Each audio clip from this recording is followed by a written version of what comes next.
As of this morning, Russia surpassed a total of 1 million casualties. That is dead, wounded, deserted, and captured. Now, granted, some of those wounded can be repaired and healed and once again returned to the front line, and those that are captured can be swapped out in prisoner exchanges and also returned to the front line, but that is a very small percentage of the total. Usually the wounds in a war like this are severely debilitating, and the number of captured that have been returned are in the high hundreds or low thousands, which is not enough to make a major dent on the total overarching numbers. Regardless, over what is a 3-day block, at some point Russia has or will hit a total of over 1 million casualties. Within that 1 million casualties is an estimated 225,000 dead. That is over 5 times more than Russia has experienced in all wars combined since World War II. Russia fought in Afghanistan for 10 years and lost roughly 15,000 troops. It was that war that was a part of the catalyst for the collapse of the Soviet Union. Now, Russia has lost some 225,000 troops in Ukraine. That is staggering. To compare, twice as many Russian troops have died in Ukraine in 3 years than the US has lost in all wars combined since World War II.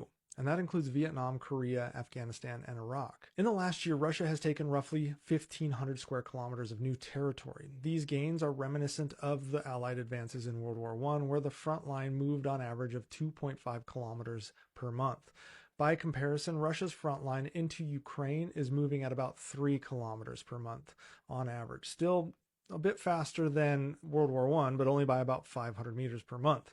Now, granted, Russia is sustaining far fewer casualties on a day-to-day basis than were experienced during World War I, but you can see how the battle of attrition is currently favoring Ukraine at this point, especially when Ukraine is losing about 1/4 of the troops Russia is losing, as they have sustained about 60,000 deaths since the war began. But Vladimir Putin seems perfectly content sustaining around 1,000 casualties per day, so long as they take a few hundred meters with it. And as he stated, they are prepared to carry out this war well into 2028, though I don't think they have the economic back end to sustain it that long. If things continue by June of 2028, we may be talking about 500,000 soldiers dead, and Russia will have taken maybe an additional 5,000 square kilometers of territory from where we are now.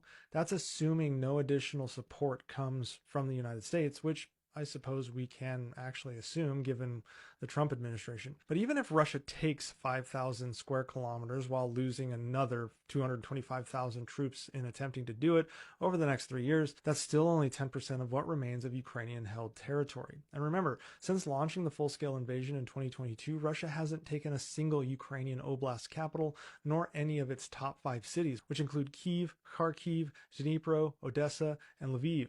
The last time they took a major Ukrainian capital was 11 years ago when they took Donetsk.